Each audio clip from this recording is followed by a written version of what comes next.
প্রিয় ছাত্রছাত্রীরা, আজকে হচ্ছে সমাজের পরস্পরের সহযোগিতা। এখান থেকে আমরা অল্প কথায় উত্তর দাও, এই প্রশ্নগুলো আমরা উত্তর জানবো, ঠিক আছে?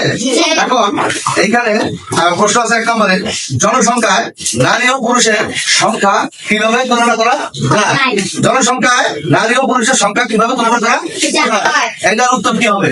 জনসংখ্যায় নারী ও পুরুষ প্রায় সমান। জনসংখ্যায় পুরুষ অর্ধেক এবং নারী অর্ধেক। এর উত্তর কি?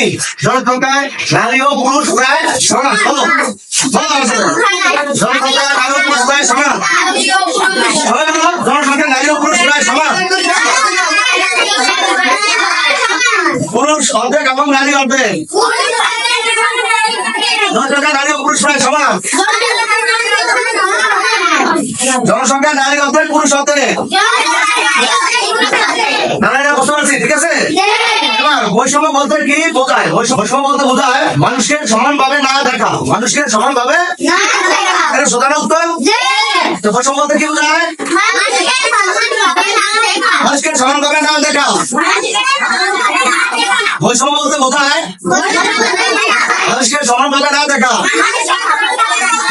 এবার 3 নম্বর প্রশ্ন রয়েছে। 3 নম্বর প্রশ্নে কি হয়েছে দেখো। 3 নম্বর প্রশ্ন রয়েছে, শ্রেণী কক্ষে চাহিদা সম্পন্ন একটি শিশুর পরিচয় দাও। শ্রেণী কক্ষে বিশেষ চাহিদা সম্পন্ন একটি শিশুর পরিচয়। তাহলে আমি বলি, তোমরা প্রথম সম্ভব পরে তোমরা বলবা, ঠিক আছে? আচ্ছা, এই শ্রেণী কক্ষে বিশেষ চাহিদা সম্পন্ন একটি শিশু আছে, যে বিশেষ চাহিদা সম্পন্ন শিশু বলা হয় অটিস্টিক শিশুকে। কোন শিশুকে? অটিস্টিক শিশু তারা যারা শব্দ, আলো এবং স্পর্শের প্রতি সংবেদনশীল।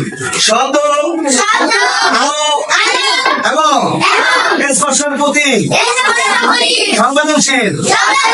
শব্দ, আলো এবং স্পর্শের প্রতি সংবেদনশীল। আগে স্পর্শটা গেলে তোমরা, আমি ধরছি এটাই করে স্পর্শ, ঠিক আছে? কি বলে স্পর্শ? শব্দ তো তোমরা বুঝো, এই শব্দ নাকি? আর আলো, এই যে এখানে আলো না দেখো অন্ধকার দেখতে এটাই আলো নাকি? এই বিশেষ চাহিদা সম্পন্ন শিশুরা এদের প্রতি সংবেদনশীল। এবার বৈচিত্র্য বলতে কি বোঝায়? বৈচিত্র্য বলতে বৈচিত্র্য বলতে কি বোঝায়? এবার এটার উত্তর হচ্ছে, সমাজে বিভিন্ন শ্রেণী এবং পেশার মানুষ মধ্যে বিভিন্নতা রয়েছে এবং সহযোগিতার ক্ষেত্রেও বিভিন্নতা রয়েছে। এটি বৈচিত্র্য বলে। আবার বলে, সমাজে বিভিন্ন শ্রেণী এবং পেশার মানুষের মধ্যে বিভিন্নতা রয়েছে এবং